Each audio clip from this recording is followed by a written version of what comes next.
Welcome to the broadcast. Now to the fuel fury now, and a section of members of parliament have ganged up to push for the recall of the National Assembly for a special session to discuss the affected 16% value-added tax on petroleum products. The MPs intend to pile pressure on President Uhuru Kenyatta to suspend the fuel tax law for 2 years. Chris Thairo is standing by with some of the legislators.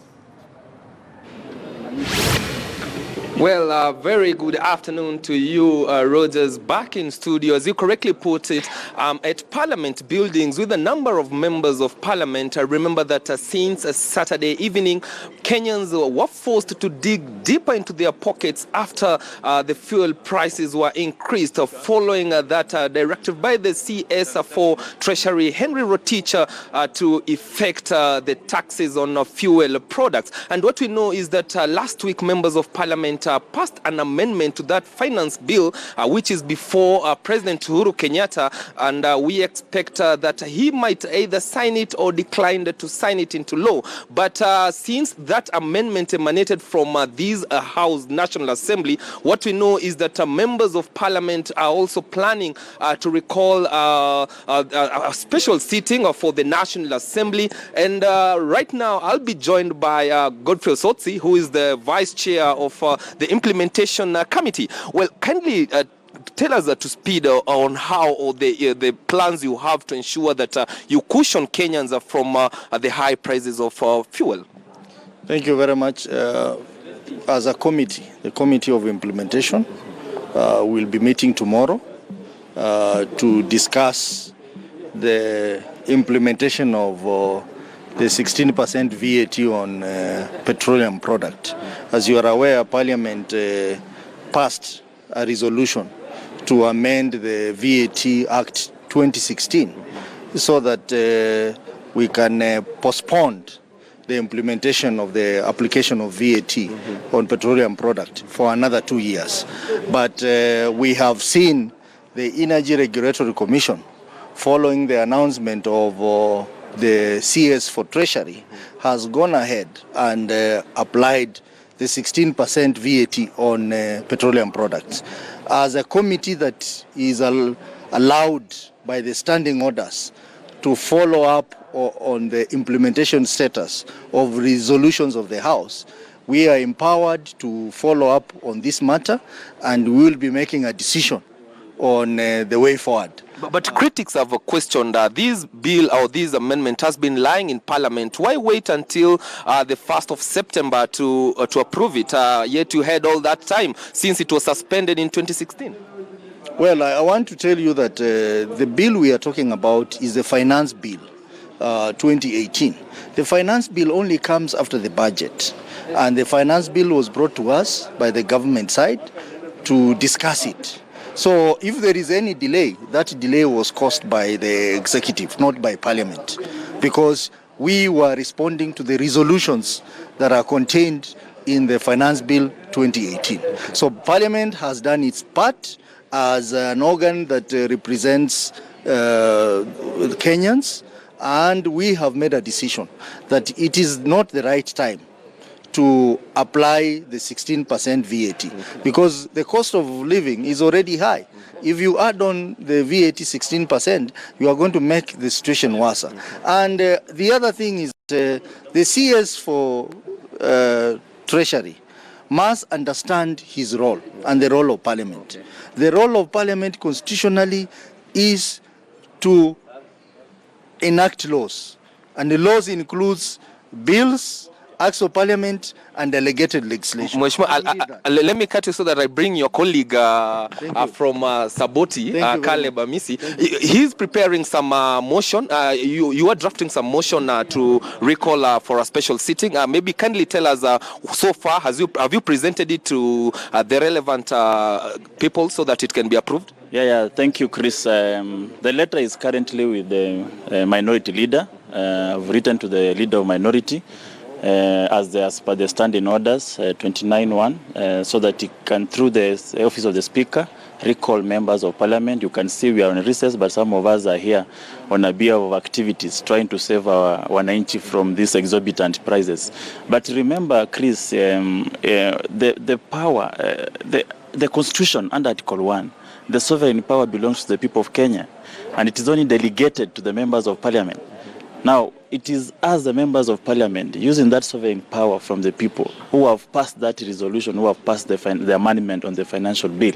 So it is incumbent upon the CS to follow the law. And remember, even after the passing, the president needs to assent to it within 14 days. So somebody may ask, why the hurry? Why not wait for the due process of the legal, these institutions, the different arms of government works with the due legal process. Why the hurry into giving a gazette notice even before the president comes to assent to it? Somebody will ask, why not wait for the 14 days to elapse, whether the president will reject or pass it back to the parliament? And the reason why I've written to the minority leader is to request so that in the event the president comes and they do not fail to assent to it, or pass back to the parliament with a memorandum to change a few elements here and there, then we'll love to recall back members from recess. Okay, I think my final interview will be with the member for Butere. Maybe you have thoughts on this? Yeah, it's quite unfortunate that the government is trying to heighten the prices of fuel, and mostly this is affecting the common Kenyan. I think the strategy, if the government needs to raise more money, it needs to look at a tax that affects the rich, not the poor. Mm-hmm. And therefore, as members of parliament, we are here and we have come, although we are in recess, we are looking at ways in which we are going to bring down the fuel prices. Okay. And we are giving Rotich a very stern warning that unless he does things that favor the common person. Okay. The president was elected by the common person, okay, and that's the mandate that Rotich needs to execute, not to try and put things that are going to really make the lives of Kenyans very difficult. Okay, thanks a lot. Well, Rogers, those were members of parliament. Yes, they are on recess, but what we know is that there are plans that they're planning to petition the speaker so that he can reconvene a special sitting and deliberate on this. But as it stands for now, all eyes are on the President Uhuru Kenyatta on whether he will go ahead and either send these amendment which is under the Finance Bill 2018, or whether he will return these amendment to the National Assembly with some memorandum explaining his reservations as to the reason why he has declined to sign it into law. Or if at all, the third instance will be, if at all he stays for 14 days from, that is last week, 14 days from the day it was passed, if at all he doesn't sign or reject it, then it will be deemed to become a law. And so it is just a matter of wait and see on whether the steps that the president will be taking. It's back to you, Rogers, back in studio. Well, thank you, Chris Tyro. Taking a look at what developments are happening within the presence of Parliament. As you well know, the fate of the 16% value-added tax lies with President Uhuru Kenyatta, who is yet to sign the Finance Bill 2018 that contains the proposed amendments suspending the new levies imposed on petroleum products. Even as that happened, the members of Parliament have asked to convene a special sit-in to discuss that particular problem that has elicited public outcry among members of this particular country. We'll definitely keep you updated about that. But still on the same note, meanwhile, motorists and commuters across the country are feeling the pinch of the new pump prices occasioned by the 16% value addition tax on petroleum products. A section of motorists held demonstrations in Nakuru today, mounting pressure on the government to reverse the high prices of petroleum products that is likely to cause a ripple effect and subsequently high cost of living for Kenyans. Let us now cross over to our reporter Elphas Lagat, who followed the fuel demonstrations in Nakuru County. To implement 16% VAT on petroleum products has been met by a lot of condemnation by a section of Kenyans, especially commuters and road users, border operators, and especially here in Nakuru, there's been a complete halt of operations as motorists and border operators have decided to go on a mini strike to protest the 16% increase on fuel. Now, I want to be talking to some of operators here in Nakuru to tell us some of their grievances and whether or not they agree with the 16% increase on fuel products. Of course, what do you have to say about this? Well, we are very much disappointed because VAT has never been charged on fuel.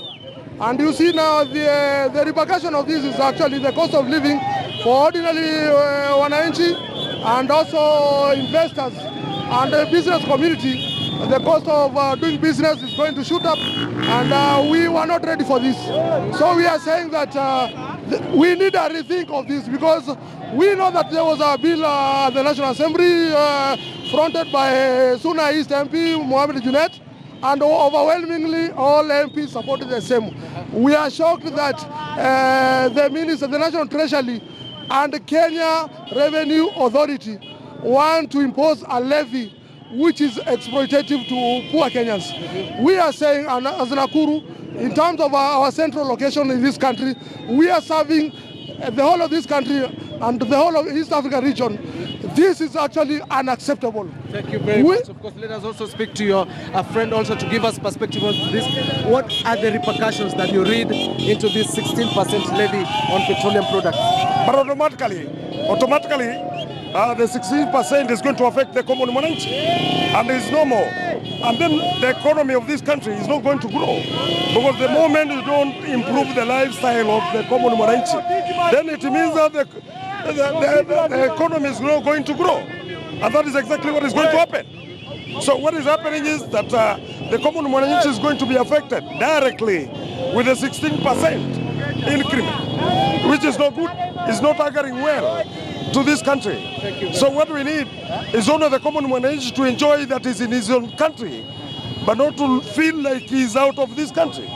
So it's going to affect, and investors are going to run away. Thank you very much. Of course, the 16% increase on petroleum products, VAT on petroleum products, is a decision that is seen as raising 70 billion shillings annually.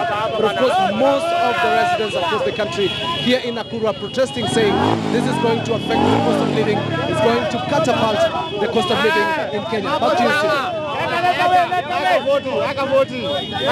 Steve. Well, remember, Treasury hoped to collect at least 70 billion Kenya shillings in the 2018-2019 financial year, but the public outcry cannot be taken to deaf ears. We'll definitely continue informing you about this, even as the governors are speaking on this 16% value-added tax on petroleum products. We'll bring this and much more, including the Migingo dispute, as Kenyan fishermen have been held by Ugandan authorities as this Migingo dispute continues. We'll be joined by Nyatike Member of Parliament Tom Odege as we get to highlight some of the problems facing this particular area. Let's take a short break right now on News Desk. We'll be back with more information for you to stay with us.